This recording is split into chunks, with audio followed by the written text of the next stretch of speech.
I love the Sea of Galilee in the morning.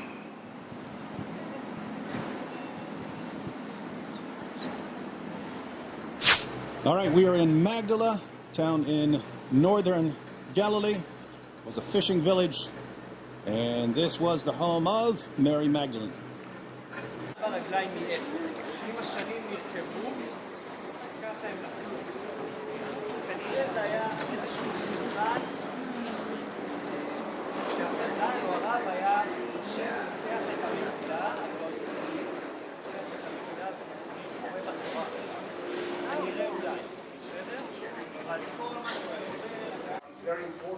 This was a first century synagogue in Magdala. It's one of the only first century synagogues found in Israel. Magdala was destroyed by the Romans in the Jewish-Roman War. Josephus reports that as the Romans approached, the people of Magdala picked up rocks and tore things down to build barriers to block the roads. And then, since this was a fishing village, they jumped in their boats, and so the Romans had to go get them on the Sea of Galilee. And Josephus also reports that the blood of the people of Magdala turned the Sea of Galilee red. Pretty awesome tile work over here on the side of the synagogue.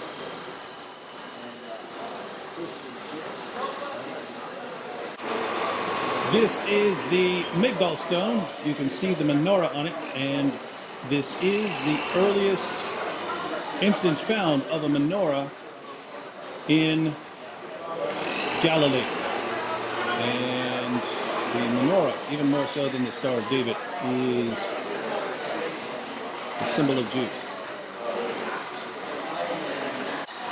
There are several sections to the synagogue. What's been identified is an entrance hall, a study hall, and a chamber for the Torah scroll. And the stone there with the symbol of the menorah on it may have been for laying the Torah on while reading it.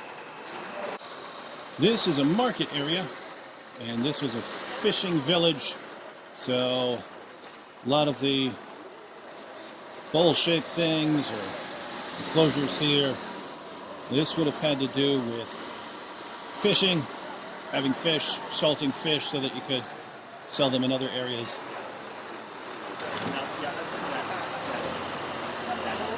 This is what's left of a first century road. So this is what would have been blocked by the people of Magdala as the Romans were approaching. This is Blue, an Israeli energy drink.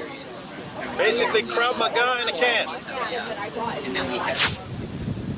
All right, it is really windy up here, but we came all the way up to the northern border of Israel. If you see this green area right here, that's basically the northern area of Israel.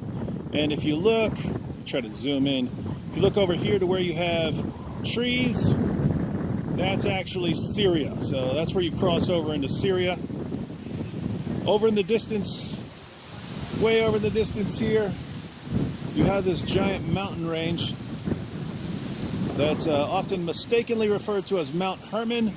Hermon is a mountain range, but the Hermon mountain range is along the border between Syria and Lebanon. So Lebanon on the other side of these mountains, Syria over here, Israel in the green. And if we look over to these buildings right here, that is a UN headquarters. And notice which side of the border they want to be on.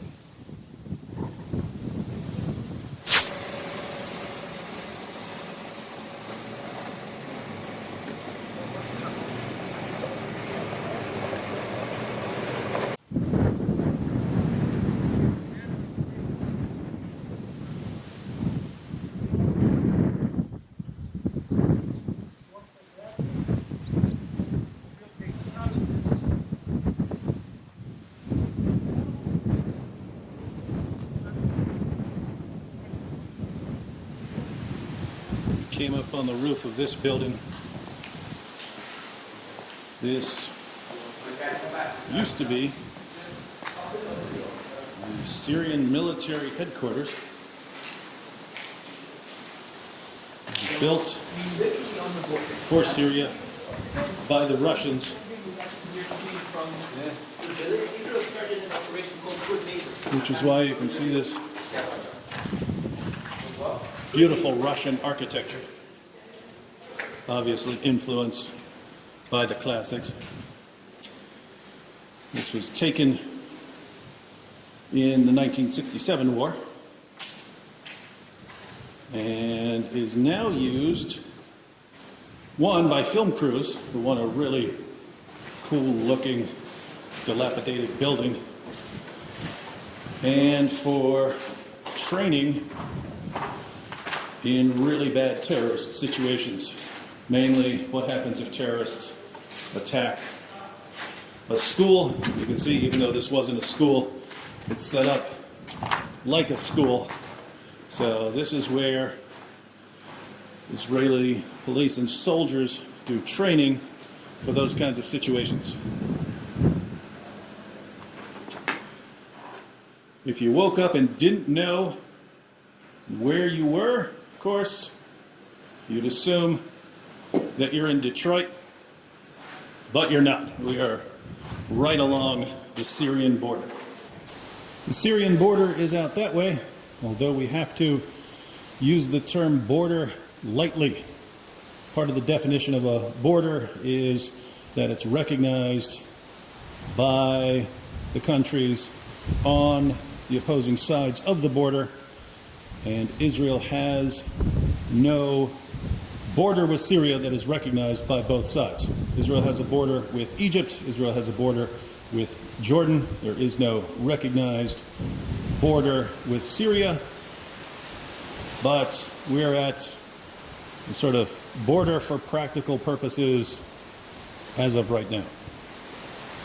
Here we have some words of wisdom. Go this way. We are born to die, and don't jump.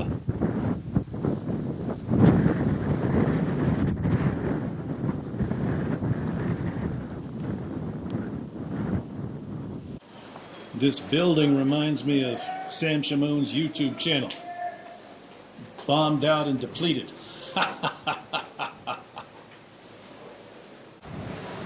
The Russian contribution to global architecture. Massive overuse of rebar.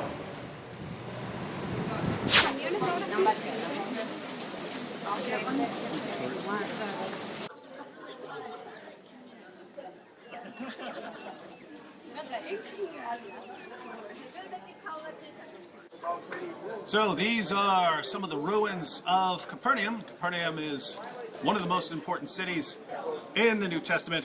5 of Jesus' disciples were from here, and Jesus himself lived here for a while. Was a great launching point if you wanted to travel around Galilee, especially the Sea of Galilee, since we're right beside the Sea of Galilee. And this is the home of some of the coolest stories in the New Testament. So, for instance, when people wanted to bring a paralytic to Jesus so that Jesus could heal him, and the crowd around Jesus was so massive that they couldn't get to him, and so they actually climbed up on the roof of the house and tore up the roof and lowered the paralytic down through the roof so that Jesus could heal him, and Jesus healed him. Yep, that was here in Capernaum. This is a site that is believed to be Peter's house. Not the things we're looking at now, Peter's house below this. And there is some ancient graffiti identifying this as a pilgrimage site for Christians, and some of the references are interpreted to be to Peter, but the basic evidence runs as follows. There is, in the 5th century, a church built here, and prior to that, there was some sort of meeting hall underneath, and all of this was built upon a house that goes back to the 1st century, and that was expanded upon over a few centuries. So Basically, something started as a house and then became a gathering hall. And then once Christians were allowed to build churches, a church was built upon it. And basically in the 4th and 5th centuries, there was an emphasis in Christianity on building churches on very important sites. So the question is, what important house would have been in Capernaum that Christians would have wanted to mark and commemorate with a church? Well, Peter's house is a pretty good explanation. All right, now check this out.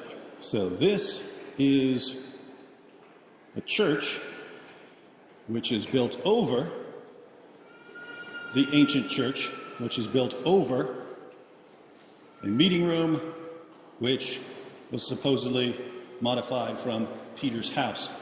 Now what's interesting is this is kind of the view that the paralytic would have had being lowered down. This isn't what he would have seen because it would have been a nice house back then, but this is sort of the direction he'd have been looking. These are the remains of a late 4th century Jewish synagogue here in Capernaum. So this wouldn't have been the synagogue that Jesus walked into, but this synagogue would have been built upon an earlier synagogue. And so this is most likely the correct location.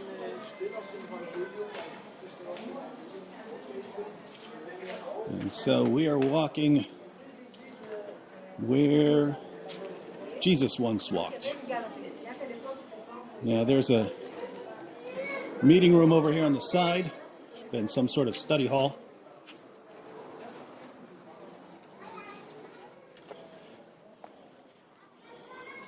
So this is a very large synagogue. Now here's something that's cool. Over here, not sure you can make that out. Oh yeah, it looks good. You see these marks on the floor, little squares? There were apparently games etched into the stones for kids to play. If you needed to quiet some kids down, you'd give them a little game to play. And possibly games that were meant to teach them the Torah.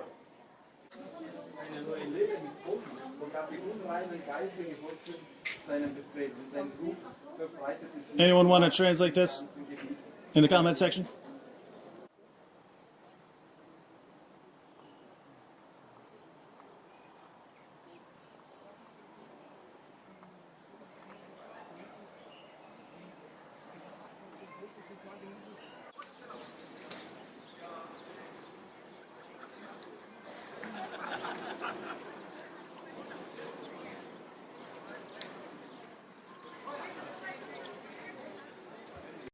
If you want to know how close Peter would have been to the water, this is a modern church built over the traditional site of Peter's house, and that is the Sea of Galilee. So here's the shore of Capernaum, and that is the Sea of Galilee. Blessed are the poor in spirit, for theirs is the kingdom of heaven. Blessed are those who mourn, for they will be comforted. Blessed are the meek, for they will inherit the earth. Blessed are those who hunger and thirst for righteousness, for they will be satisfied. Blessed are the merciful, for they will receive mercy. Blessed are the pure in heart, for they will see God. Blessed are the peacemakers, for they will be called sons of God. Blessed are those who have been persecuted for the sake of righteousness, for theirs is the kingdom of heaven. So Capernaum is in this direction, Bethsaida is a little farther, and then to the left would be Chorazin. That was the teaching triangle of Jesus. He focused in that area. And everything you see here would be a visual aid as Jesus taught. This was his classroom. Taking a boat back to Tiberias. All right. This happened right around here. This is Mark chapter 6.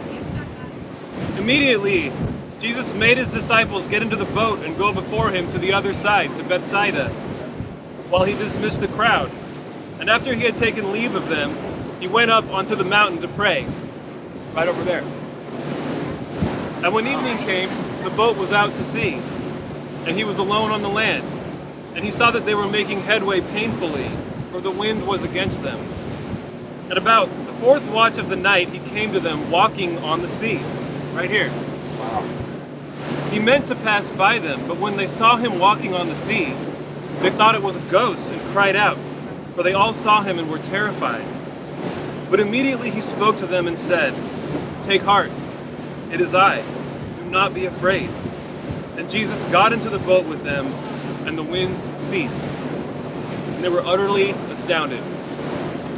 That happened right here. Hey!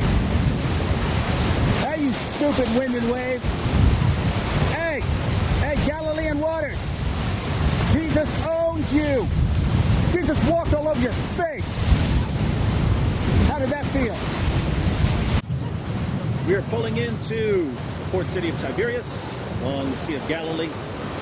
Notice that in the Gospels, you don't read about Jesus going and preaching in Tiberias. It's because during the time of Jesus, Tiberias was a city for pagans. It was built by the Roman Tetrarch of Galilee, Herod Antipas. He built it for pagans. He built the city on a graveyard, so devout Jews did not want to enter the city because they would be made ritually unclean. Herod eventually forced some Jews to move into the city, even though they didn't want to.